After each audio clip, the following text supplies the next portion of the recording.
Welcome to this 5-part video series on the fourth cycle knowledge designed to help awaken the dormant faculties of mind. This is part 2. So, in a way, everything is forcing you not to be yourself, and this cannot be changed just by saying that this is wrong. The society creates the disease, and then the disease must be treated. Meditation is, therefore, medicinal. Religion is also medicinal. If someday it becomes possible for a human society based on freedom can evolve, then there would be no need for meditation or religion. However, because we are ill, medicine is needed. So, here is the conflict: your real center rooted in reality, which cannot be destroyed, a false center rooted in your mind which is just a shadow, a reflecting process. The conflict comes into existence because the real remains. It remains in the center, and just on the periphery an unreal center is created, and you go on being identified with the mind. Between these two centers there is a constant struggle, a constant anxiety, a constant tension. This must be transformed, and there is only one way.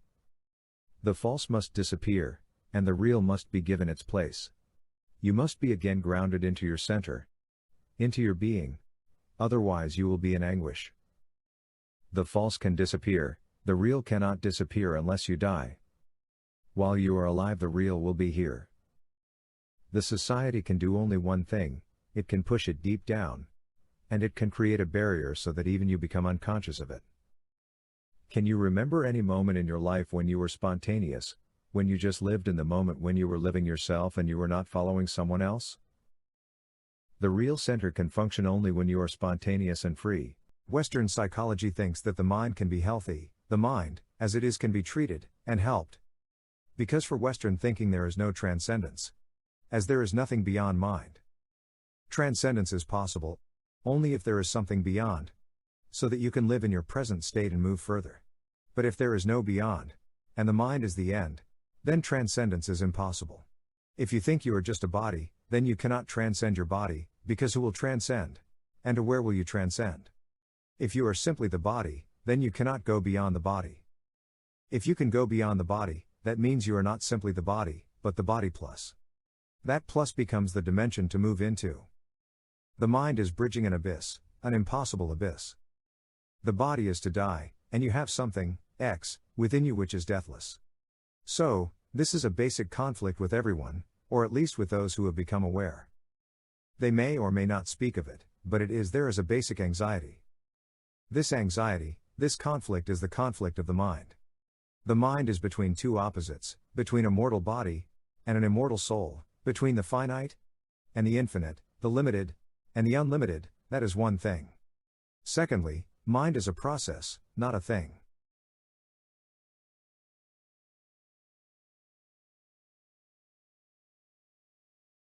The word mind is a false notion. When we say mind, it appears as if there is something like a mind within you. There is nothing. Mind is not a thing. Mind is a process. So, it is better to call it minding, not mind. There is a Sanskrit word, chitta, which means minding, not mind, but minding, a process. A process that can never be silent. A person will always be tense, a process means turmoil, and mind is always moving from the past to the future. The past goes on being a burden on it, so it must move to the future. This constant movement creates another tension within you. If you become too much conscious about it, you may go mad.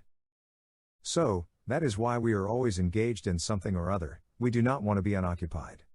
If you are unoccupied, then you will become conscious of the inner process, of the minding, and that will give you a very strange and peculiar tension. So, everyone wants to be occupied in one way or other. If there is nothing to do, one goes on reading the same newspaper over and over again and again. Why? Can you not sit silently? It is difficult because if you sit silent you become aware of the totally tense process within. So, everyone is in search of escapes. Alcohol and or drugs can give you that. You become unconscious. Sex can give you that. For a moment you forget yourself completely. Television, music, computers, and the internet can give that. Anything where you can forget yourself and become occupied so much that for the time being you are as if you are not. This constant escaping from yourself or oneself is really because of this process of minding. This is why so many people, when they start to meditate, they become tenser. They say, "We were not so tense before and we were not so worried before." Ordinarily, the whole day we are not so much worried. But when we sit down quietly and start meditating, thoughts rush upon us, they crowd in, and this is something new. So, they think it is because of meditation that thoughts are crowding them. It is not because of meditation. Thoughts are crowding you every minute and every moment of your life, but you are so occupied outwardly you cannot be conscious of it. Whenever you sit down, you become conscious of something you have been escaping constantly. Minding, is a process, and a process is an effort. Energy is wasted in it, dissipated in it. It is necessary, it is needed for life, and it is part of the struggle for survival. It is a weapon, and one of the most violent weapons. That is why man could survive other animals. The animals are stronger physically, but they lack a subtle weapon. Minding. They have dangerous teeth, dangerous nail, they are more powerful than man. They can kill instantly. But they lack one weapon, minding. Because of that weapon, man could kill, survive, and conquer. So, the mind is a survival measure, it is needed, it is necessary, and it is violent. The mind is violent. It is part of the long violence man had to pass through. It has been built through violence. So, whenever you sit down, you will feel inner violence, thoughts rushing, violent thoughts, turmoil, as if you are going to explode. That is why no one wants to sit silently. So, there are those who say, "I cannot sit silently, give me a name that I can repeat, a mantra, and then I can be silent." Really, what are you doing? You are creating a new occupation. Then you can be silent because the mind is still occupied. Now you are focused on the word, the mantra, the mind is still not unoccupied. The mind as a process is bound to be always ill. It cannot be so balanced as silence needs. Thirdly, mind is created from without. When you are born you have just the capacity for mind, but no mind. Just a possibility, a potentiality. So, if a child is brought up without society, without a family, the child will grow. It will have a body, but not a mind.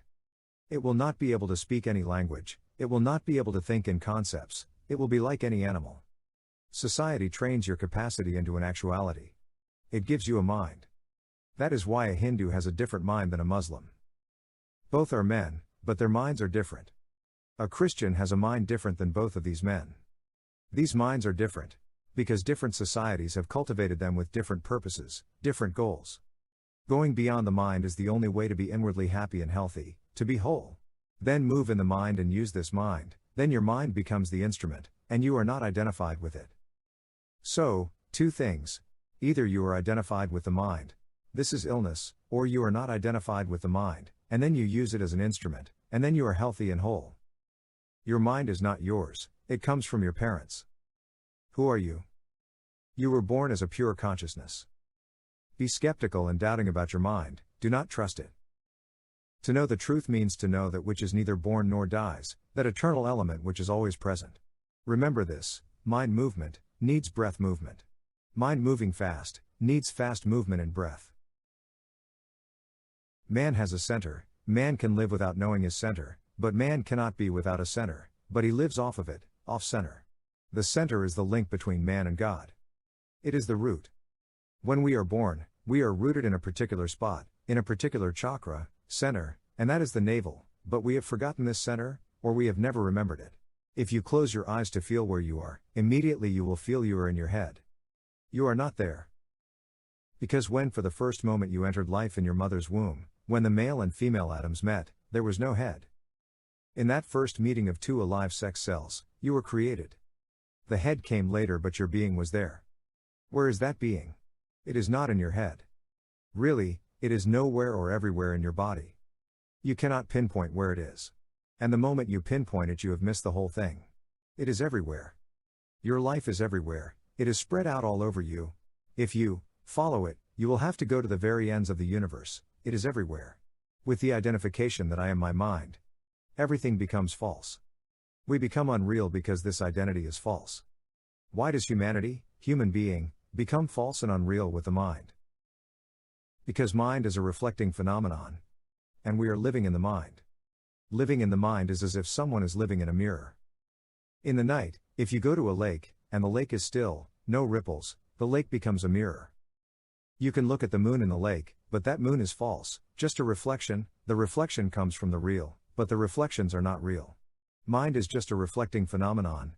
The reality is reflected in it, but the reflections are not real. And if you get caught up in reflections, you will miss reality completely. That is why, with mind reflections, everything wavers. A slight wind, a slight wave, will disturb your mind. Reality is not disturbed, but the mind is disturbed by anything. Mind is an epigenetic phenomenon, a process which is necessary, useful, but secondary, a process which consists of words, not realities. Another thing or two about mind, because you think it is your mind, you never doubt. It is not yours, it is just a social product. It has been given to you, it has been forced upon you. You have been taught and conditioned in a certain way. From the very early childhood, your mind has been created by others, parents, society, teachers. The past is creating your mind, influencing your mind. The dead past is forcing itself upon the living continuously. The teachers are just the agents. You say, I am a Christian, think again, reconsider it. You are not a Christian. You have been given a Christian mind. You were born just a simple, innocent being, not a Christian, not a Muslim, not a Hindu, not a Jain.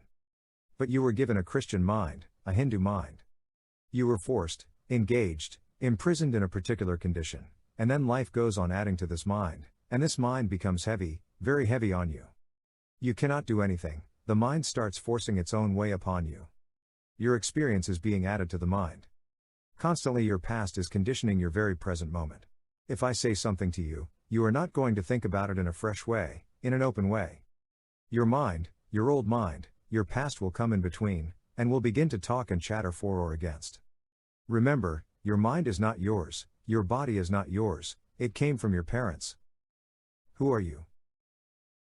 You were born as a pure consciousness. We must attain to maturity of not trusting your mind, do not trust it. Everyone is born good. That goodness is your nature.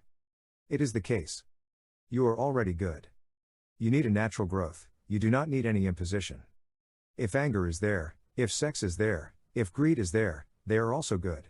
The only thing lacking is you are not centered in yourself, that is why you cannot use them, that is why they use you. Man is not centered in himself, he is born centered, but the society, the family, the education, the culture, the religion, they push him off center, and they put him off center in a very cunning way, knowingly or unknowingly. So, everyone becomes off center. There are reasons, survival reasons for it. How does it happen? When a child is born, he must be forced into a certain discipline. He cannot be allowed freedom. If he is allowed total freedom, he will remain with the center, spontaneous, living with himself, living himself. He will be original as he is, he will be authentic, and then there would be no need to practice any self-remembering. There will be no need to practice any meditation. Because he will never be or go off center. He will remain with himself, centered, rooted, grounded, in his own being. But this has not yet been possible. Meditation is therefore medicinal. The society creates the disease, and then the disease must be treated. A child, if left to himself, will just be an animal. He will be authentic, but he will be an animal, he will not become a man. We must do something, and whatsoever we do will disturb the real self. Why does the child become unreal? Because this man is not just imposed from without. Inside he remains the animal. From outside we impose humanity on him. He is divided, he is split in two. Now the animal goes on living within, and the man without. That is why whensoever you do and say is a double bind. You must maintain a face which has been given to you, and you constantly must satisfy your animal also. That creates problems, and everyone becomes dishonest. One last thing and then back to mind.